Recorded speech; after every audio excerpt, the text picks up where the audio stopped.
বৃহস্পতিবার রাজ্য প্রভারী রাজদীপ রায়ের উপস্থিতিতে বিজেপির সদর দপ্তরে এক সাংগঠনিক বৈঠক অনুষ্ঠিত হয়।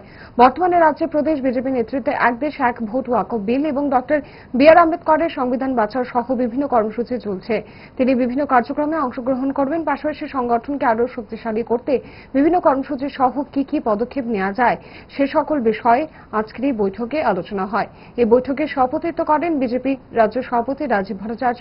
উপস্থিত ছিলেন সংগঠনের বিভিন্ন স্তরের পদাধিকারিকরা। সংবাদ মাধ্যমের সামনে বৈঠকের বিষয়বস্তু তুলে ধরেন প্রদেশ বিজেপির সাধারণ সম্পাদক বিধায়ক ভগবান দাস। আমাদের রাজ্যের মাননীয় প্রভারী ডক্টর রাজদীপ রায় উনি ত্রিপুরা এসেছেন গতকাল।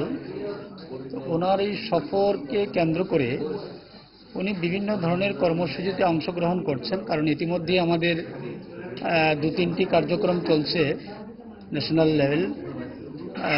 আমাদের ওয়ান নেশন ওয়ান ইলেকশন, বাবা সাহেব ভীমরাও আম্বেদকর এবং সংবিধানকে নিয়ে, আমাদের ওয়াকফ বিল নিয়ে দু-তিনটি কার্যক্রম আমাদের একই সঙ্গে চলছে।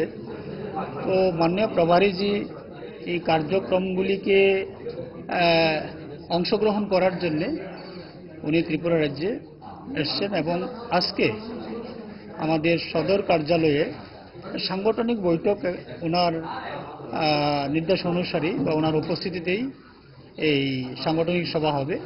তো মূলত সংগঠনের বিষয় নিয়েই আমাদের আজকের এই মিটিং এবং মাননীয় প্রভারীজির উপস্থিতিতে এই মিটিং হচ্ছে এবং অন্যান্য কার্যক্রমে উনি অংশ